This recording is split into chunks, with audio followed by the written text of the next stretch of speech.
Good evening, everyone. Welcome. My name is Joy Connolly. I'm the interim president of the Graduate Center at the City University of New York. I'm delighted to welcome you here for another wonderful event in our spring lineup of exceptional public programs. Let me say a little bit about what you have awaiting you should you choose to come back to the Graduate Center this spring, and we certainly hope you do. This spring, we're welcoming the poet and novelist Julia Alvarez, the biographer David Blight, and the journalist Bill Moyers, and that's just a few of the people we have coming to speak with us and with you, our larger GC community this semester.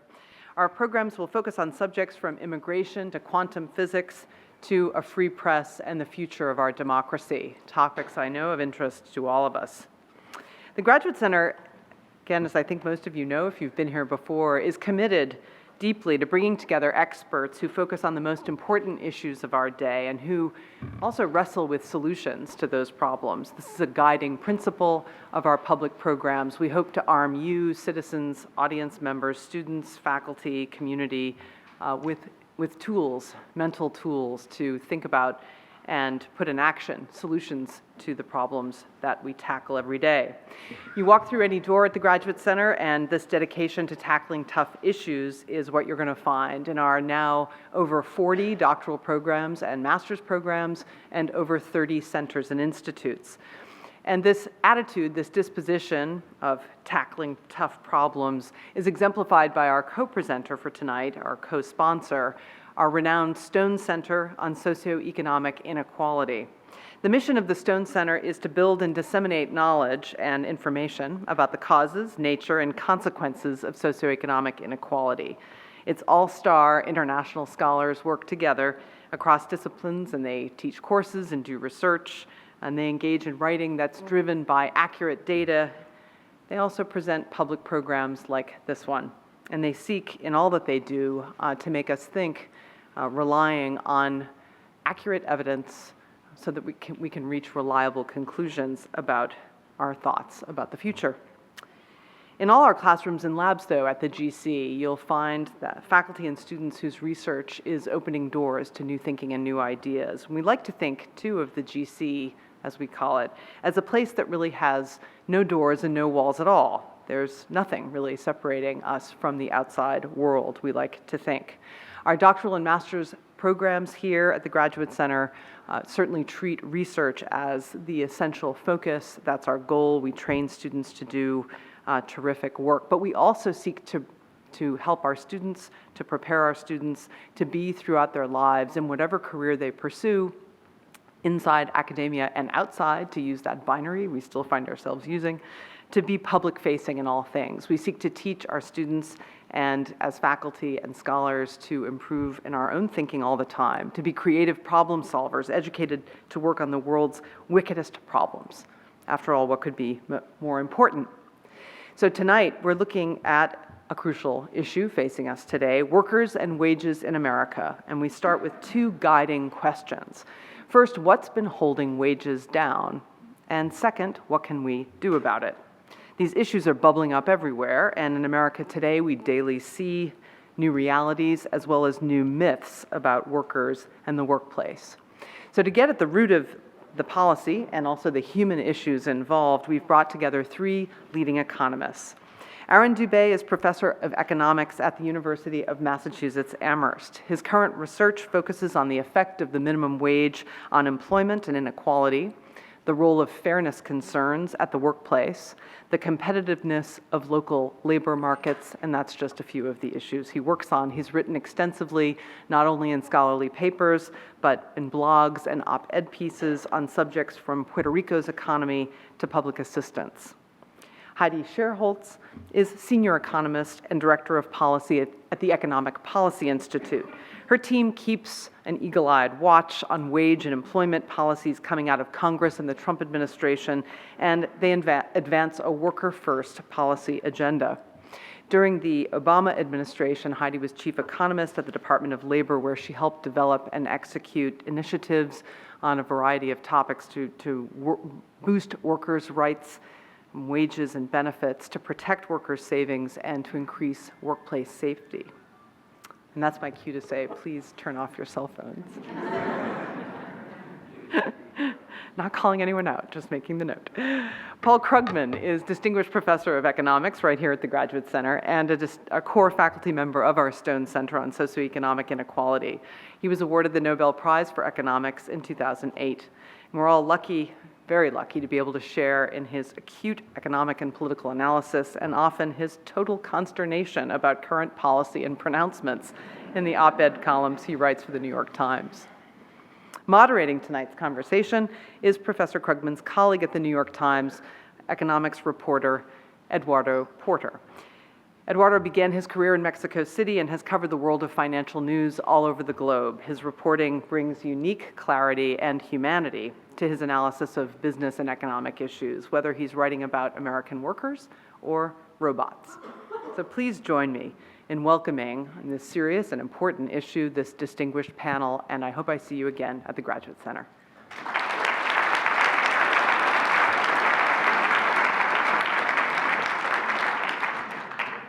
Good evening. That was a great presentation. So yes, we are going to talk about perhaps one of the most pressing economic issues of our time, what's going on with wages, what's going on with work and workers. But I thought that before we went into this very serious and important issue, it'd be interesting to just throw the ball forward and go into kind of like the most sci-fi end of this conversation and ask, well, why should we really, thinking into the future, should we be worrying about workers and wages? Or is our future going to be like so many people in Silicon Valley promise us, one in which there is no work for people, the robots will be doing all of it, and we will all be living off some universal basic income, which presumably will be funded by taxes on the owners of the robots, I guess. In any event, I was interested in hearing the view of our panelists on this likely scenario, in what reality there is to it. So whoever would care to jump into this first. All right, since I'm the, I don't actually know this, but I'm probably the biggest science fiction fan in the group, so I can get started. All right, we'll find out. Maybe not. But anyway, let me give you where. So I'm a big robo-skeptic. So this is, definitely what you hear from Silicon Valley, but it is what you'd hear from Silicon Valley, isn't it? And where I'm sitting, it's the disconnect between all of the talk about the robot apocalypse and what we actually see is enormous. And I can do that either top down or bottom up. Top down, if you ask, if robots are taking all of the work and doing it, and we don't need workers, where's the productivity growth?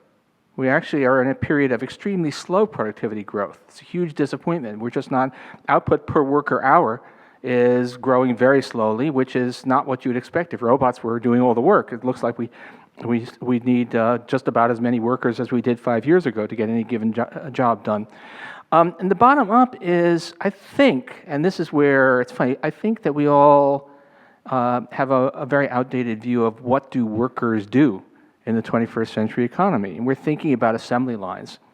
And there are virtually there are not very many assembly line workers out there. There's not many workers producing physical goods. What we have is a service economy, and if you ask, if you look at the Department of Labor projections of employment growth by occupation, I think it's 8 of the top 10 in that category are basically one form or another of nursing.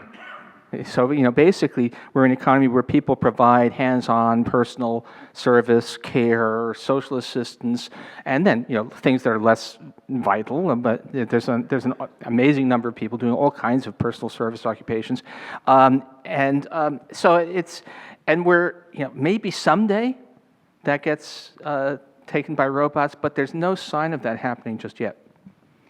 I have one anecdote to add to that too. This is, if you were a futurist in the early 1800s, you would legitimately have been able to say, oh my God, the automation is going to displace all of our workers, because more than 80% of the workers were in agriculture. Now less than 2% of our workers are in agriculture. It was a massive upheaval, but our economy was able to absorb it. And as Paul talked about, productivity growth, we steadily see the adoption of new technologies. We always have. There have been major upheavals. So in that period where we lost all of those ag jobs, of course there were ag workers who got displaced, but it didn't affect the overall number of jobs. The overall number of jobs grew roughly 6,000% over that period. So it is that the economy experiences these kinds of changes all the time, and as Paul said, it's not happening at an unusually quick pace right now. In fact, it's unusually slow. Arin, do you want to jump in? Yeah, I just want to echo some of the things that's already been said, and I'll just add that automation has, for example, reduced routine jobs for a while, right? And it has done so in countries like US or in Germany and in Scandinavian countries. What's different is how that maps into wages. So automation and technological change has been with us, it'll be with us, and it could have nuanced effects, but at the end of the day, there's a lot of variation in how that has affected wages, and those are based on choices we make, institutional choices, policy choices, and I think that's sort of the overarching theme in my mind when thinking about technology, that yes, technology matters, but maybe not in the way you may think it does. Yeah, well, that's a really great way to land this conversation in the present, and to ask, well, just as you say, Arin, there's big market forces and economic changes that are going on. There's great technological progress. There's been, globalization that presumably has had some impact on employment and wages. And there's also been a lot of institutional changes. I mean, there's been the enormous erosion in the minimum wage. There's been the great de-unionization of work in the United States and other institutional changes. So again, I throw this at all of you. How much weight should we put on these things? I mean, are we, is it tech that we should be worrying about most, or is it, regulations and perhaps other institutions that we should be thinking about? I can take it first. So that's a huge question. Yeah. So taking it one, like the question that Arin talked about, like how does technology interact with weight? Like, is automation, even though it hasn't, and it's not gonna destroy all the jobs, what has its impact been on inequality? So I also don't think it's had a huge impact on inequality. I don't think it's had a huge impact on inequality either. And here's a way to think about it. As Paul said, we have this pretty decent measure of technological adoption in the labor market, productivity growth. So productivity growth, if the economy is sort of growing fairly and the gains of productivity growth are widely shared, then the wages of working people should grow at roughly the same pace as productivity growth. We saw that happening leading up to the 70s, and whenever I talk about this, I always want to say, I'm not claiming that everything was perfect in the 50s and 60s. There were huge disparities, particularly along race and gender lines, disparities that last to this day. But one thing really worked. As productivity grew, the wages of low and moderate income people also grew. That shifted in about the 70s and in around the 70s, where productivity continued to grow, but the wages of working people flattened off, and you saw rising inequality. So you have this period of rising productivity and working people seeing gains, and rising productivity, i.e. the technological adoption, and rising inequality. So it's very difficult to say that the rising productivity and technological adoption in the second period that was associated with rising inequality didn't it's difficult to say that productivity growth caused the rising inequality in the second period when it didn't have that effect in the first period. So I just think it was other factors, which I will yield to other people to other panelists who can talk about other things. Well, okay, let me just, there was a virtual orthodoxy among economists who paid attention to inequality at all, and up until 10, 15 years ago, it was what everybody knew, and as usual, what everybody knew wasn't true. And that was that it's not just that technological progress, but that the direction of technological progress, that there was a bias. so skill bias technological change. And if you're around EPI, you have to spit when you say that, because Larry Michel, formerly at EPI, made it that a central boogeyman correctly. And that's a story, it's a good story. You have higher technology, the new stuff is knowledge intensive, it requires people with high levels of education, but it breaks down in multiple dimensions. And and I've come around. I suspect we have a panel that's tilted towards people who've come around to the view that institutions, market power matter a lot more. And let me just give you 3 reasons that changed my view. One is history. And going quite far back. So history is really useful, I think. That middle-class society that everybody else is younger, that I grew up in anyway, was not something that emerged, that evolved gradually over several generations. It was something that emerged really over the space of a few years between the late 30s and the end of World War II. It was created by public policy, by the growth of unions, by the policies that were undertaken during the war, but it stuck. Inequality did not rebound to pre-1935 levels after the economy recovered. And that's a pretty good indication that institutions' norms matter a whole lot, that's something that was imposed under special conditions, remained for a very long time. So that's the Great Compression. That's Claudia Golden, Bob Margo. The second thing is if you look at particular, I think it's always helpful to get a little concrete and look at particular sectors and ask what happened. So the Times had a long sort of photo essay a few months back about how hard the life of truckers is in America today. So really, it's a horrible job, but it wasn't always. There was in circa 1980, truckers were quite well paid. It was still not an easy job, but it was a well-paid job, and real wages of truckers are like 30% lower now than they were then. That wasn't technology. Self-driving trucks are not yet here. Wasn't globalization. We're not importing trucking services. It was the collapse of unionization. It was the change in the industrial organization. It was basically that the bargaining power that truckers used to have went away, and that's the kind of thing. And then the third thing that has really persuaded me is this amazing, glorious intellectual work on the effects of minimum wage changes, which is hugely, and I'm going to defer to Aaron on that because he's at this point our greatest expert on all of that. Yeah, thanks. I just want to go back to what Paul, you were saying about the skill bias technical change. It's jargon, but by early '90s, when I was an undergraduate, and actually, I think economists had figured out that this inequality thing was happening. It was actually growing. And the first culprit, sort of the first suspect, was technological change, and the idea is that it's got to be. And if you look at the data in the 80s, it sort of checked out in some ways. That the college wage premium was rising, and it seems basically it's maybe this race between education and technology story, I think, did a decent job fitting the data, but then it started breaking down. And that raises question whether that's really what was happening even in the 80s to begin with. And so it ended up being the case that the college wage premium, this is basically the gap in wages between those who have a college degree and those who do not, that actually, the growth in that actually in the 2000s has been modest. So it hasn't been exploding like it did in the 80s and early 90s. At the same time, inequality has.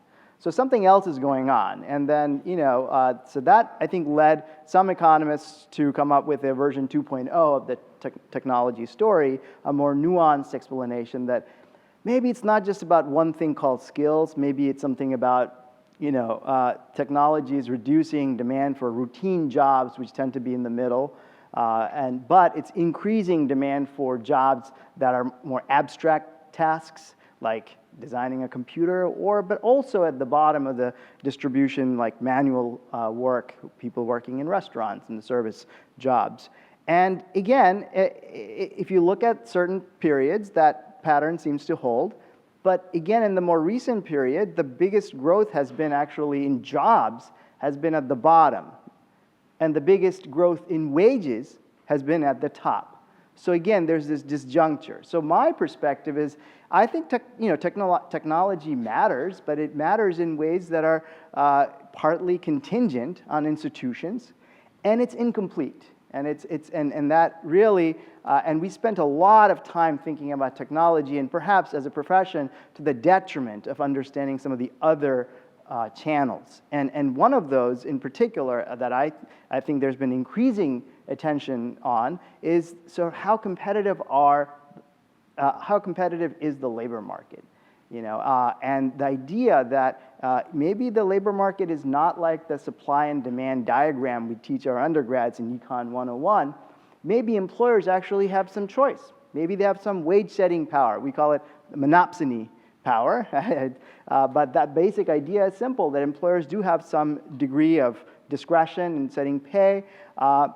And historically, when we actually had unions, when private sector union density was not 6% as it is today in the United States, unions provided a countervailing power to this employer side power. And so we had a negotiated economy where wages tended to keep pace with average productivity growth, and there was broader based wage growth. Instead, what we have had with the deunionization, we haven't gone to a sort of a idealized competitive labor market where there's a lot of competition for workers. Instead, we have, in my view, moved to a laissez-faire monopsonistic market where employers have quite a bit of power, where we basically go through maybe a generation, every generation, maybe 1 or 2 years of solid wage growth, if we're lucky, if the market's really tight. So that is if that's the case, then the institutional change we have seen in this country could be a first order issue, understanding the effects of deunionization, both directly as well as setting wage norms that may affect the swaths of the workforce, seem like a really first order issue, and thinking about solutions that suggest that we need to think more broadly than simply, sort of focus on, raising skill levels of the workforce. Now, again, I take the perspective that we should do a lot of different things. I think increasing public investment in public education is a good thing, and we should do that.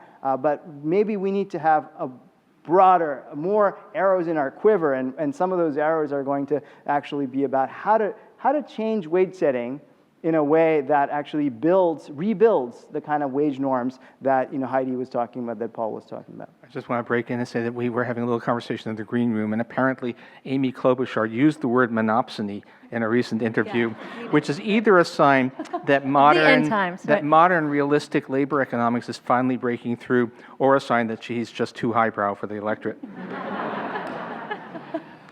So you guys have brought up kind of like 3 very critical kind of institutional changes. You're talking about, this idea of a monopsony that has not been attended to, that hasn't played very much in the scholarship until now. The minimum wage, deunionization. I can think of kind of like very many institutional changes in the last 40 years that to some extent, on some margin or other, press down on workers' wages. You have the fissuring of the labor force that the former wage and hour guy in the Obama administration, David Weil, talks about, which is this push by companies to outsource their workforce to labor contractors, which tend to, that tends to depress wages. And you could even get more ambitious, like the freeing of capital flows that was so important for globalization to go on, or tax incentives for automation. Those are all kind of like institutional changes in a way, legal changes. So if I were to press you guys for kind of like your top 10, how would you weight all these different things that have been going on, these changes in policy, in regulation, and in legislation over what, a period of 40 years that we're talking about, when wages have been stagnant at the median? That's hard. There's a bunch of stuff in that. So if I had to name one, if I had to name my top one, I think the biggest factor that has led to the wage stagnation for working people and rising inequality is likely the decline of unionization. And when I say the decline of unionization, we sort of talk about this as if it's kind of a natural outgrowth of a modern economy, and it may be unfortunate, but there's nothing we can really do about it, is sometimes the tone when we talk about the erosion of union coverage, and we should just remind ourselves that those were just deliberate policy choices, either by commission or omission on both sides of the aisle, that led to declining union coverage. But I think declining union coverage has had a big impact in two ways. So one, union workers make more than similar workers. When I say similar, I mean workers with the same age, gender, race, ethnicity, occupation, industry, et cetera, union workers make more than similar workers who are not in unions, to the tune of around 13% by recent estimates. So that's a big union premium. When the union density goes down, there's fewer people that get that direct union premium. Another key factor that I think is often overlooked is the union spillover effect. And you can think of it this way: if I'm a non-unionized worker, but I'm in an occupation or an area that's highly unionized, so my employer knows that I could maybe just go get a job at a unionized firm that has higher pay, my employer has to pay me stronger wages and benefits to keep me. And so that effect was actually very powerful in raising wages economy-wide when unions were stronger. So the erosion of the union density has also had this big impact on non-union workers, to the extent that unions sort of lift labor standards more broadly. So that's a big, so I think that's, I know you said we could list 10, but I'll stop there. I'm totally happy to. I also want to talk about the fissuring, because I think there's lots of interesting stuff there, but I will pass the baton. Can I just wait? I would have said there was another, there's sort of this umbrella effect of unions, which is a low-paying employer, if not unionized, used to have to worry about that it might be unionized. That was always, so there were many that were not unionized, but had to act as if they were, because of they knew it was out there. And it's worth, I think it is really important to understand how this decline of unions took place. First of all, it has not taken place to the same extent everywhere. There's been a huge divergence even between the US and Canada in unionization rates. Theirs is down some, but nothing like the collapse that we've had. And in Denmark, 60% of the workforce is still unionized. And a lot of that was, fundamentally, it was the public policy and the political environment. It was, to some extent, it wasn't so much that unions were busted, although there was some of that, as it was that as the economy changed and as new sectors moved to prominence, the environment was much more, companies were much more able to get away with hardball tactics to prevent organizing. I mean, when we shifted from General Motors being the biggest employer to Walmart being the biggest employer, it was not a given that Walmart would not be unionized. Something with 1 million employees, not subject to international competition, why not? But the fact of the matter was that Walmart got big during the Reagan years, when it was pretty much anything goes in terms of blocking unionization. And so those ultimately is the politics that drives it. And we'll probably talk about some of the other factors in a bit, but I don't know if you want to have a comment here. But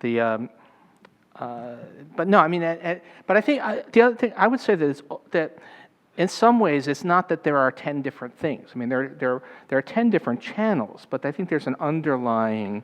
I'm come around, reluctantly. I'm an economist. I want to believe in invisible hands, but that there's a kind of underlying that ultimately it's kind of political. That there was a shift in the political environment, the backdrop, the underlying assumptions that led to a whole series of things, all of which squeezed workers.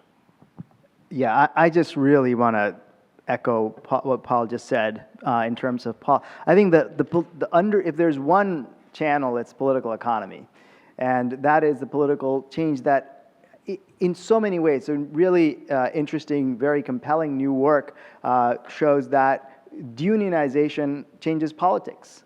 So it reduces Democratic Party vote share using very sort of compelling causal effects that were estimated. And that's just one example.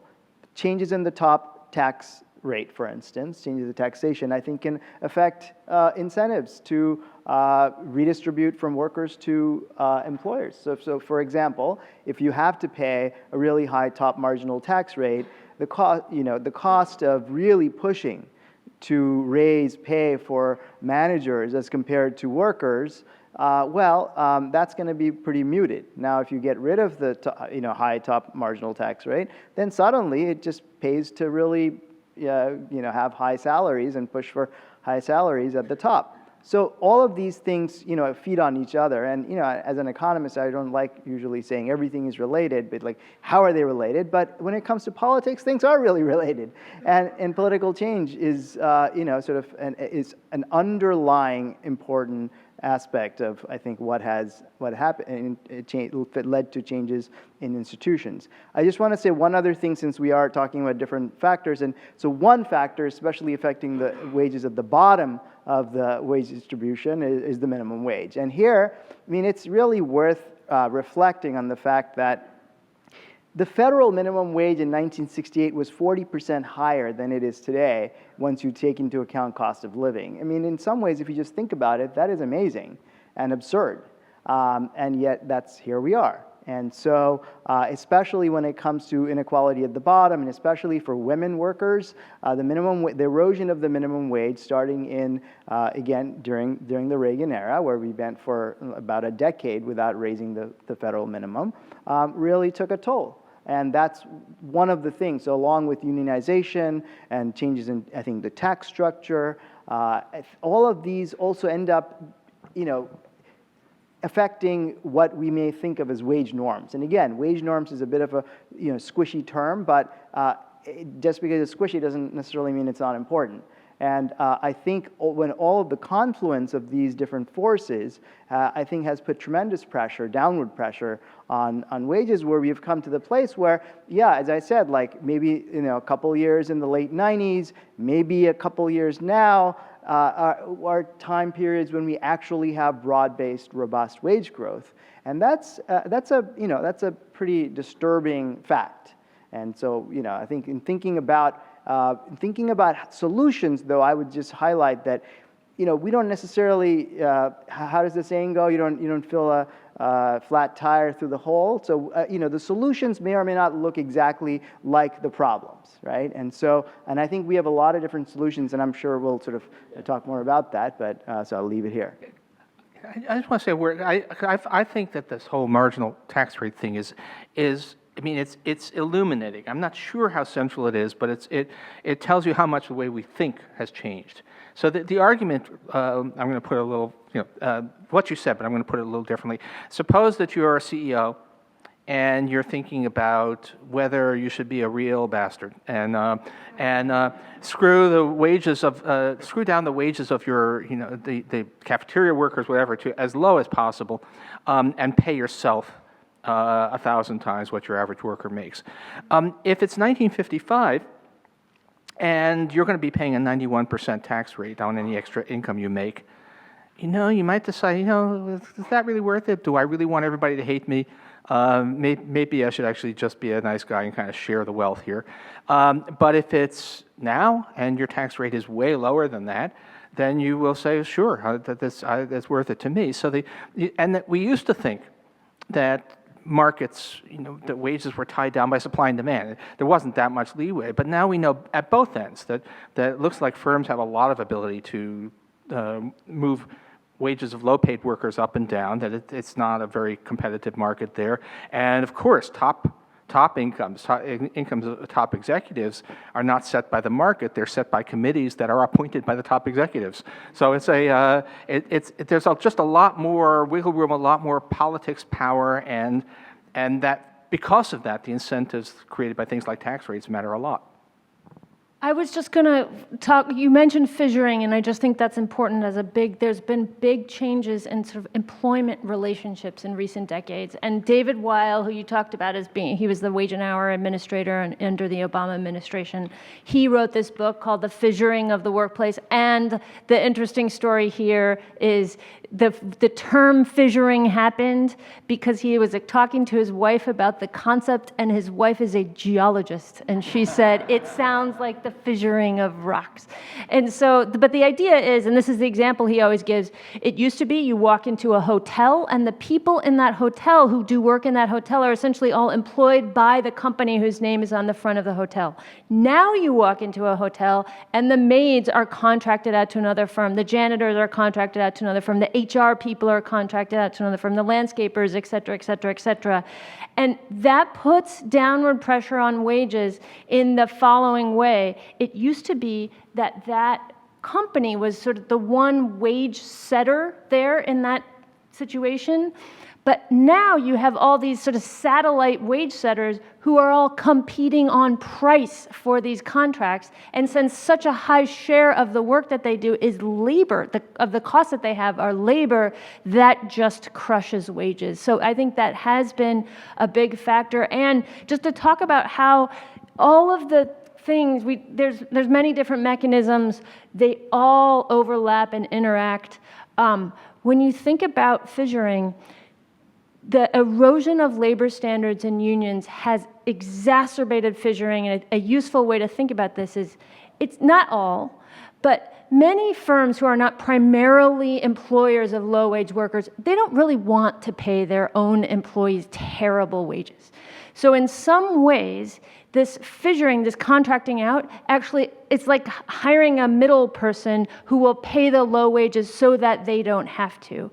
There was a lot less incentive to do that when labor standards were strong, when unions were strong, so there was just less to be squeezed out of workers. That, like, if there's a strong floor under wages, the contract worker can't pay the workers that much lower than you're already paying them, so there's less incentive to contract out. But now that we have slammed down the minimum wage, that we have slammed down union density, there is a lot to gain by fissuring out and have somebody else pay those very low wages for you. So I think it just shows how all of these phenomenons that we're talking about interact. Really. I just want to just add to that a little bit.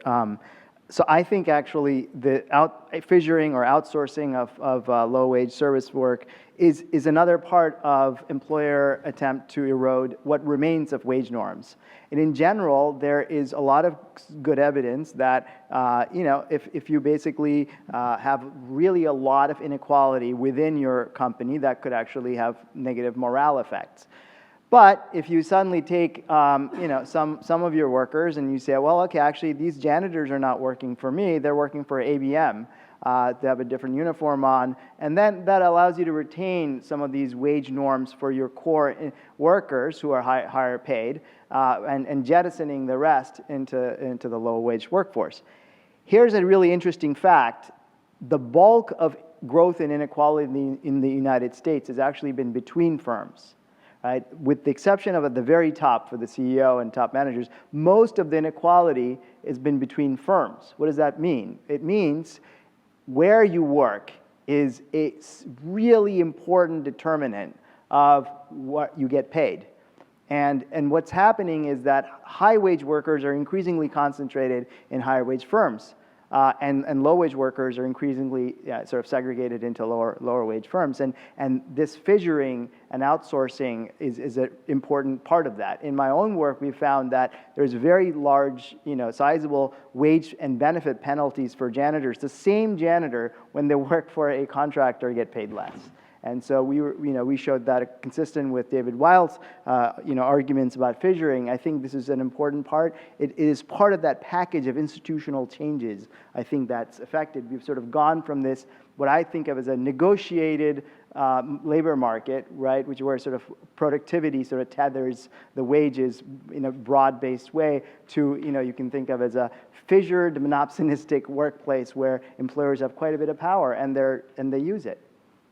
Great. So we're going to get to the solutions in a second, but I have to let you guys all know that you have cards there. If you're interested in asking a question, you should write it down on the card and hand it over to, I guess, ushers are going to come around and collect them.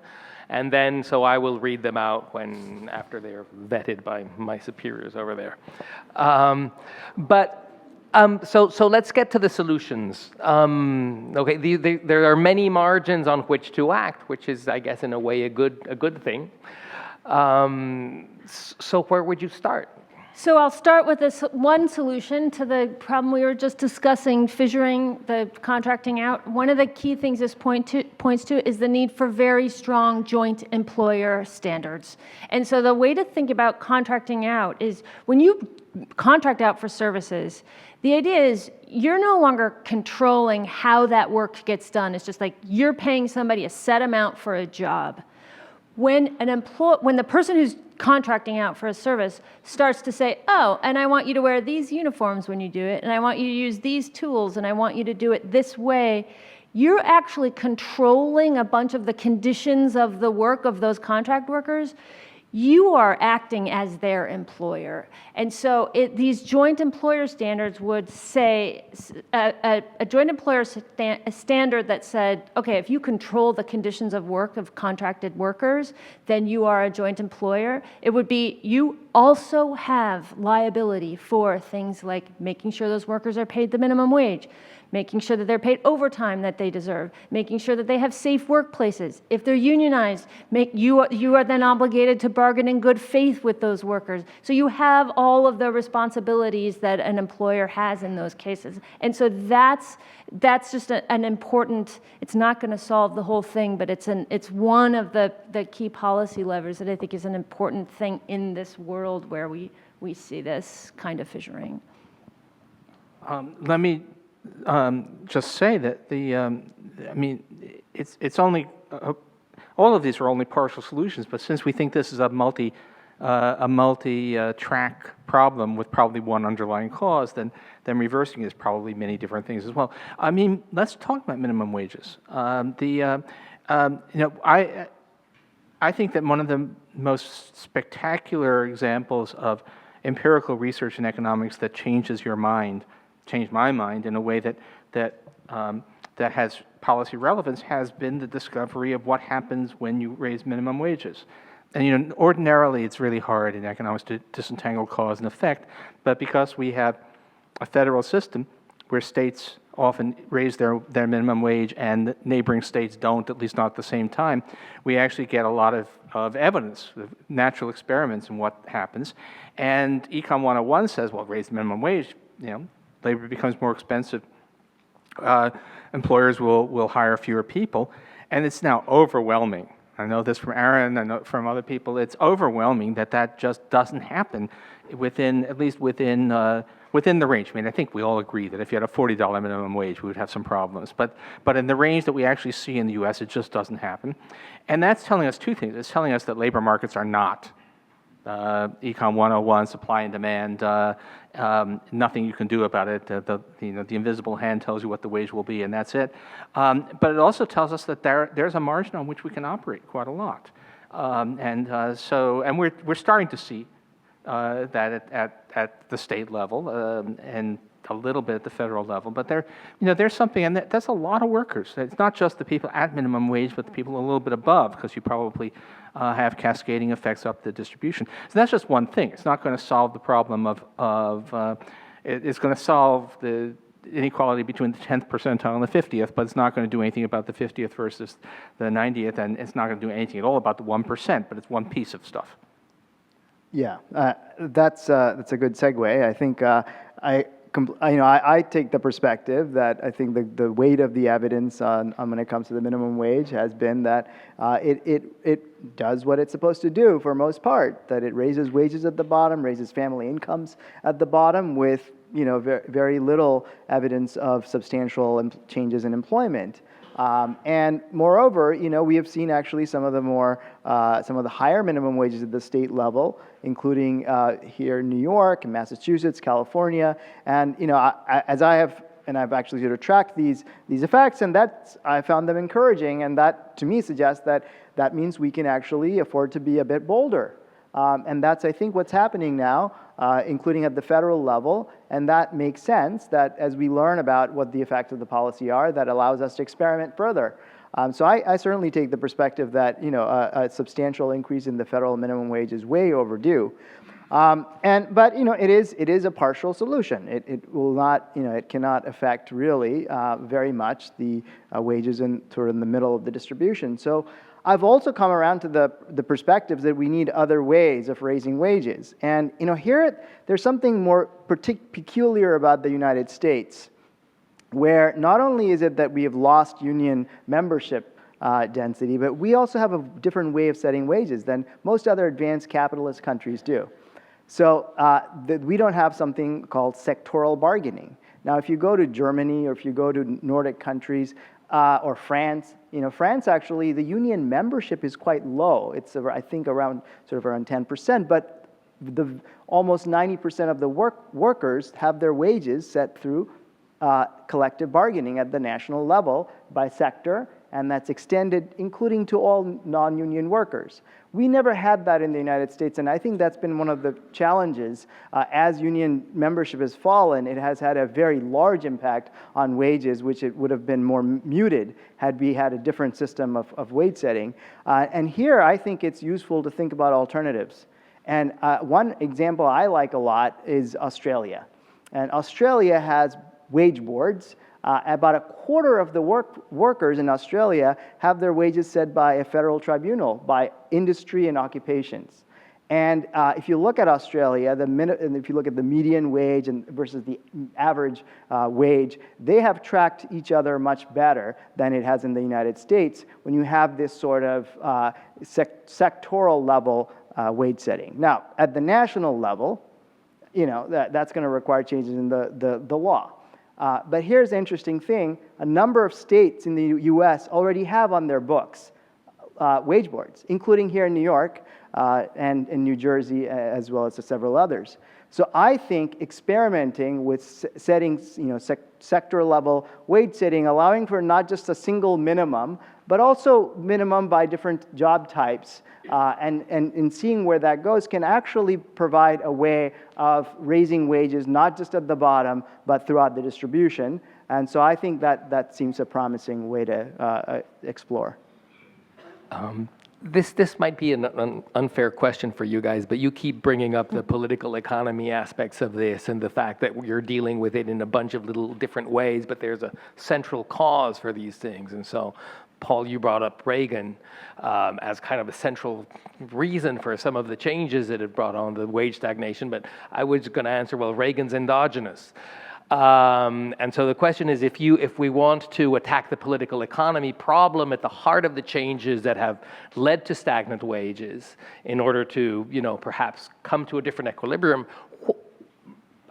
I'd say I'm really pessimistic here, but I don't know, maybe you guys have some ideas. Okay. Sounds like since it's way out in left field, probably I should start. Okay. First of all, yeah. If you wanted to ask, how did this happen? Where did the political, what was the thing that caused our policy to swing in this direction? And the answer is, it's obvious. It's the passage of the Civil Rights Act, right?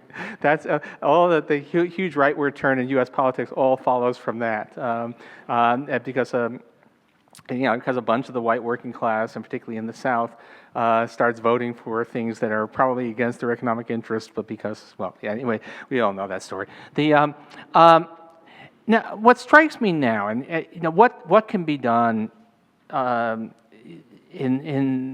I think a lot may depend on time horizons, but I've been really struck at how much the political debate, the Overton window, has shifted just in the last few months, really.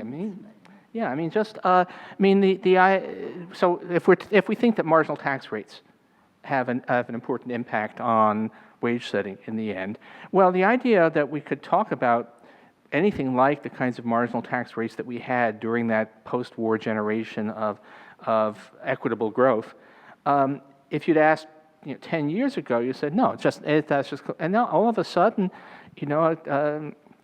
I I think even AOC would prefer that we not talk so much about AOC. But anyway, but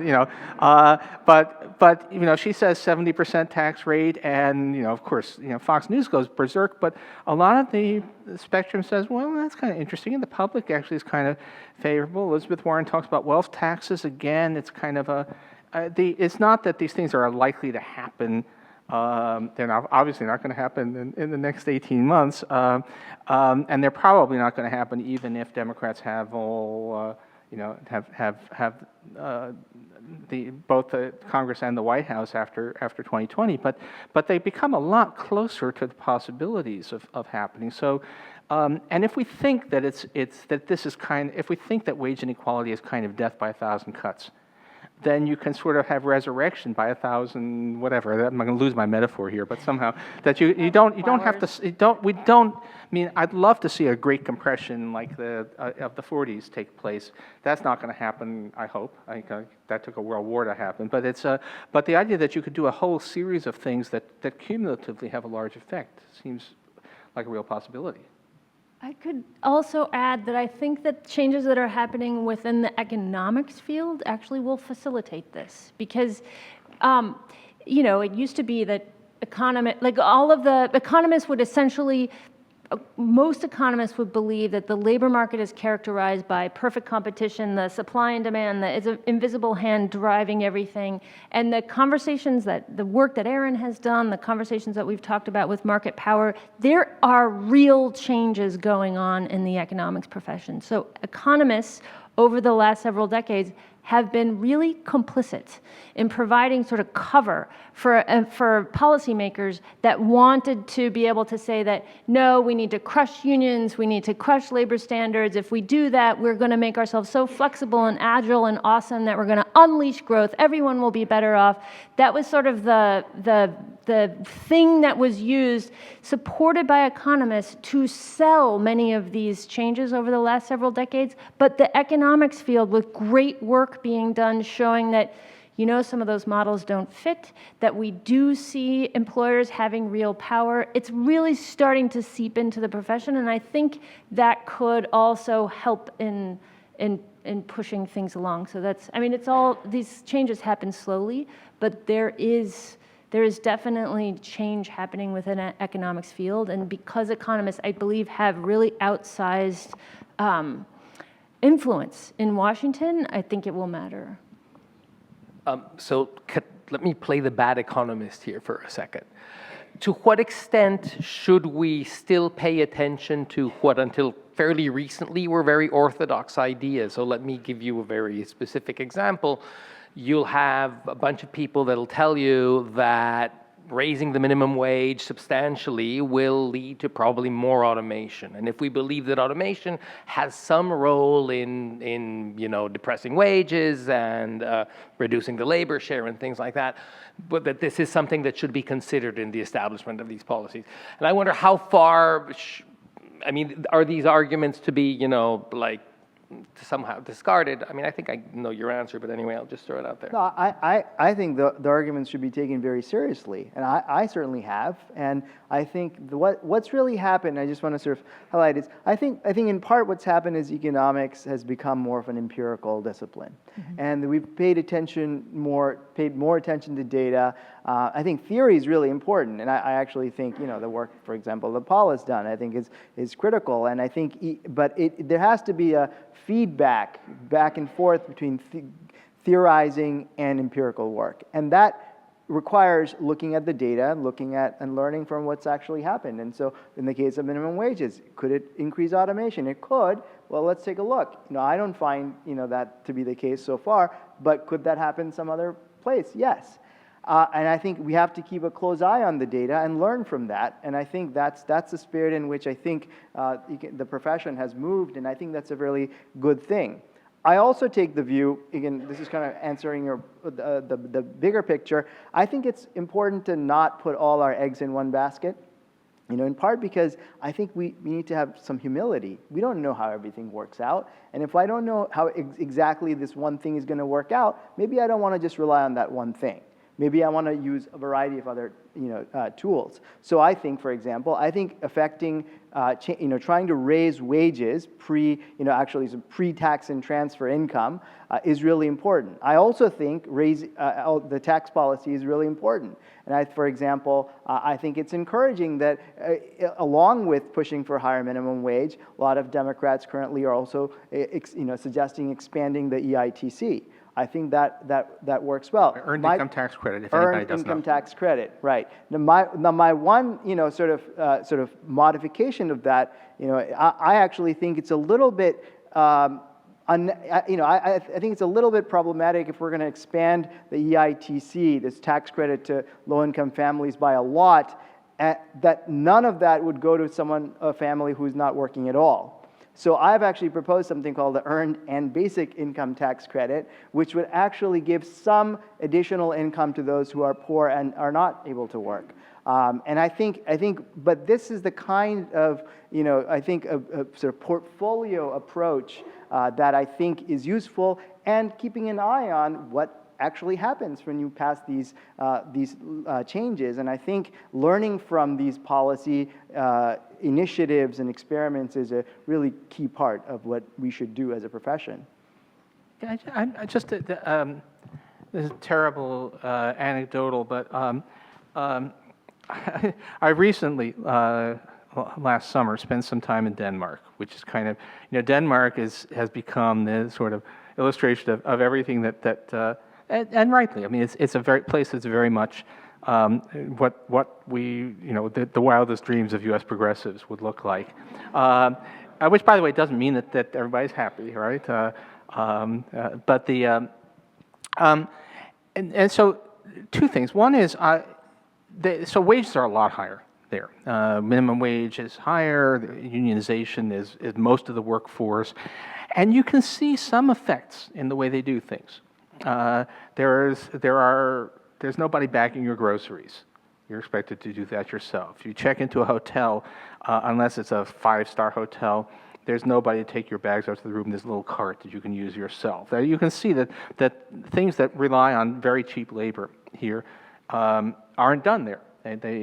So they do make some adjustments. On the other hand, if we ask things like what share of the prime working age population is employed in Denmark, how much lower are they than we are here? Actually, it's higher. They have higher employment. They do better at job creation than we do. It's partly that supply side, because women work because they have childcare, but even among the men, they're more likely. So it looks as if, yeah, there are some effects there. And again, if we're trying for a $40 an hour minimum wage, I think we're going to have trouble. But as far as we can tell, within the range that we see within the advanced world, the trade-offs don't seem to be at all problematic. Well, great, thank you. Now it's time to open to some questions from you guys. And this first one is interesting, and kind of like pinges on something Paul said earlier about the jobs of the future being mostly nurses. The point here is that care workers are notoriously badly paid. And so is there something that should be done on that particular margin? And it's reminded me of a conversation I had with another economist called Larry Katz, who said, well, maybe there is a human capital strategy to work with very specific occupations, like, say, nurses.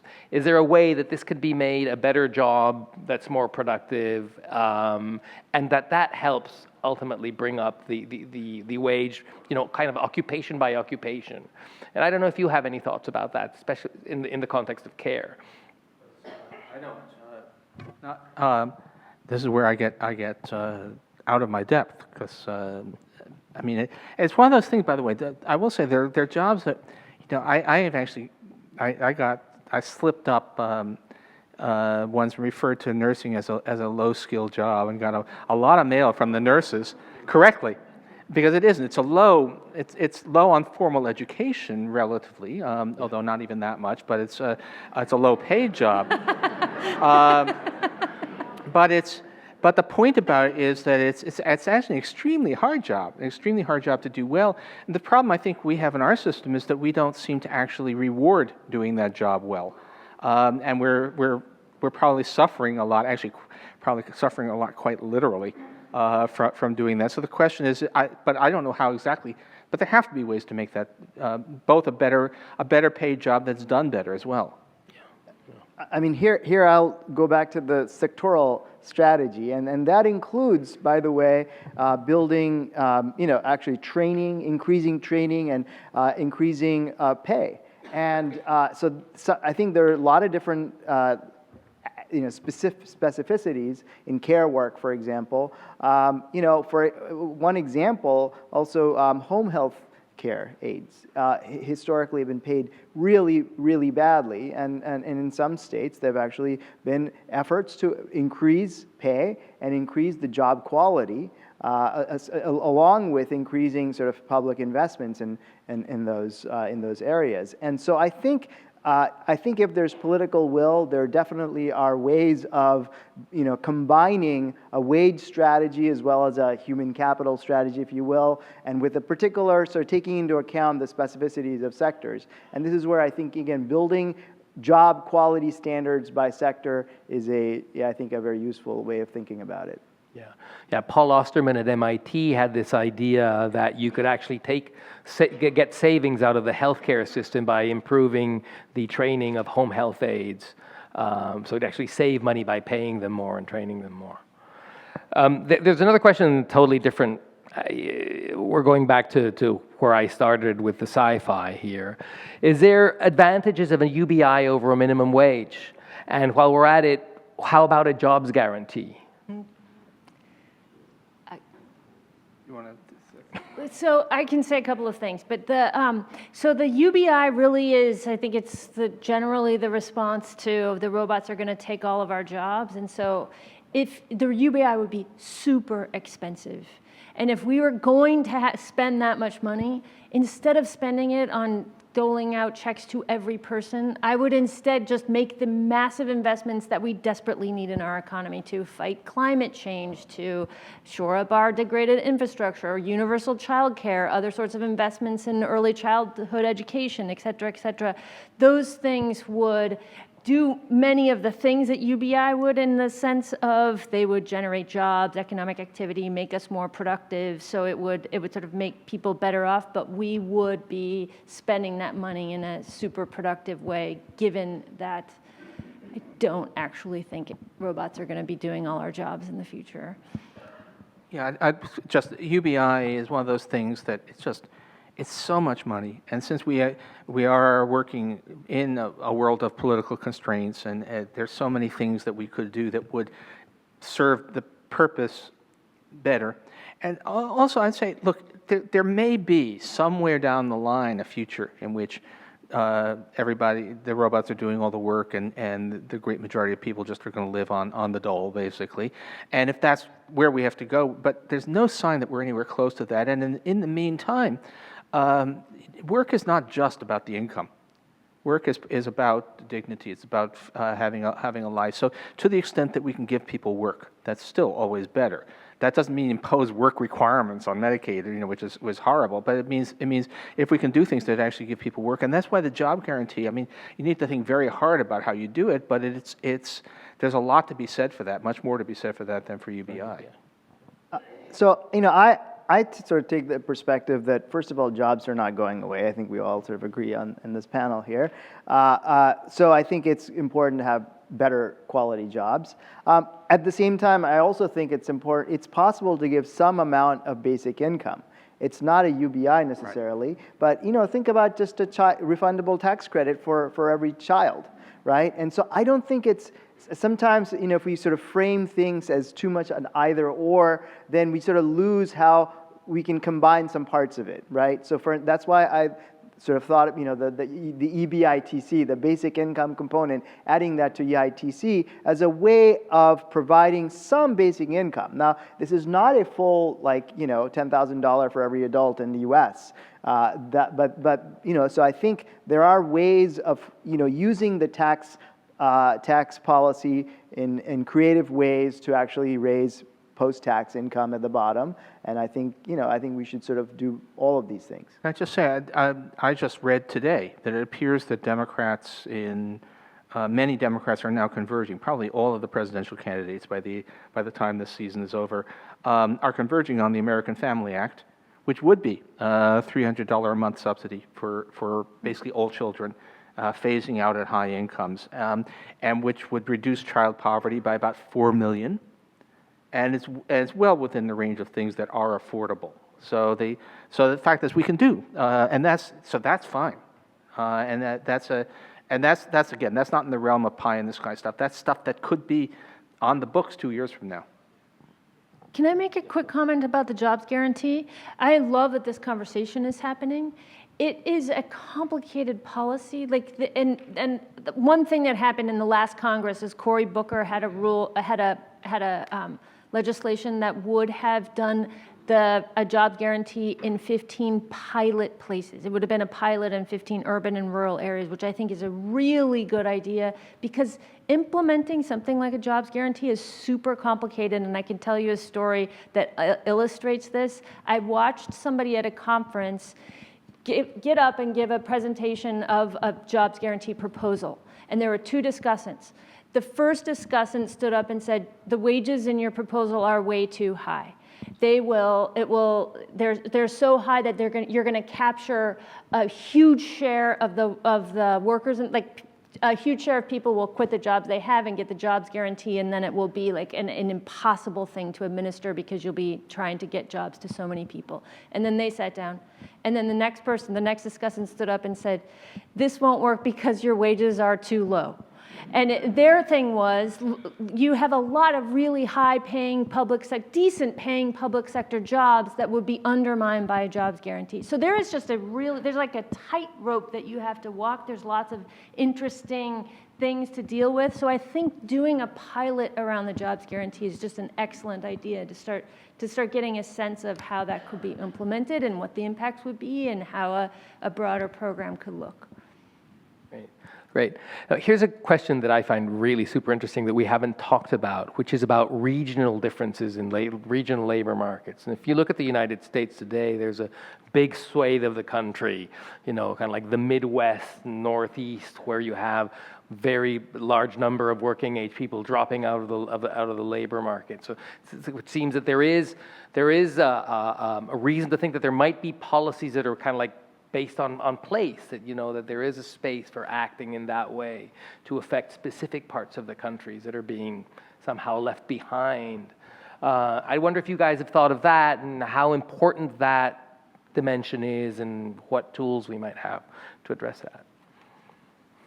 Okay, well, this is actually, so at one level, this is up my alley, because this economic geography was one of the things that I worked on, have worked on over my life, and it's a tough issue. So that we have a huge, the disparities have become huge. There's a kind of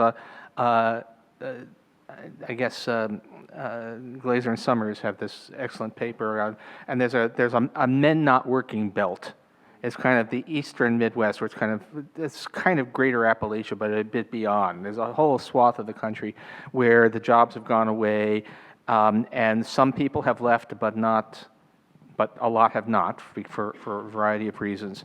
And there's something to be said clearly for some kind of targeted regional policy to improve, because you do have just a lot of people just not working, and the problem that you have is that here the invisible hand really is working against you. There's a reason. I mean, there's a reason why the jobs are moving to big urban centers on the coasts. There are strong spillovers from that concentration. There's the skilled workforce. There's the spillovers of information, and it's not easy to fight that. I would be great if I could, on most things you can look across advanced countries and say, look, these are things when we talk about universal health care, we talk about child poverty programs. You can say, I can show you countries where they've done this and it's worked. I don't know any place that has successfully had a policy of revitalizing declining regions. That's one of those things that just doesn't seem to work anywhere that I know about. And we should do something. And of course, your basic social safety net programs are enormously important. Even if West Virginia can't really be brought back as a center of economic activity, at least we can make sure that people have health care and can afford to eat. But this is a really hard problem. Unlike most of the problems we face on this front, I think are fundamentally not hard economic problems. They're hard political problems. This is a hard economic problem. Anybody else want to jump in? Well, we've got time for one more, and so you mentioned health, and so would single payer health insurance help in this way? I mean, if you're taking it off of the employer in many instances, could this in any way help wages? Look, single payer, if you could do it, would mean that what is now people who now have employer-based insurance would be getting it direct from the government. They'd have to pay taxes, but they would presumably in the end receive higher wages. Although I have to say we have to be a little bit, given what we've been saying about how labor markets maybe don't work like Econ 101, or our belief that the savings on premiums would always be passed through to workers may be a little bit more dubious than we used to think. But still, but look, there are huge political obstacles to getting there. There's 160 million people who are currently getting health insurance through their employers. And if you say to them, we're going to take that away and we're going to give you something else, trust us, it'll be better. You probably are right, but will they believe you? So that's a very hard thing. And the fact of the matter is, this is, on health insurance, everybody but us has got universal health coverage. They do it a variety of ways. They do it through single payer systems. They do it through regulation and subsidies. That's the Swiss system. They do it through direct government provision of health care. That's the British system. And they all work. So the idea that we have to have single payer, I think, is wrong. There are reasons to believe that might be ultimately the cheapest system, but it's not, and single payer healthcare won't. Single payer healthcare will do lots of things, but one thing it won't do is make Amazon think that it should locate its headquarters in West Virginia. Yeah, that's true. I mean, I think having universal health care and is a really important thing for having good health care. I think there could be some wage effects, for example, reducing job lock further and allowing people to really sort of migrate to better matched jobs. But those are not going to be major ways of tackling, wage stagnation and inequality, especially if I think realistically, anything like a single payer would require payroll taxes, so then you end up paying in taxes instead of, actually getting in wages. And so I think it's really encouraging that there's a lot of discussion about how we can actually reduce health disparity and by revamping our public health insurance system, whether it be a public option or single payer, but some form of additional public investments in that arena, I think is really useful. But I think that's, again, not all problems are necessarily related, or solving one is not necessarily solving, every other one. Well, thank you, guys. Let's give our panelists a round of applause.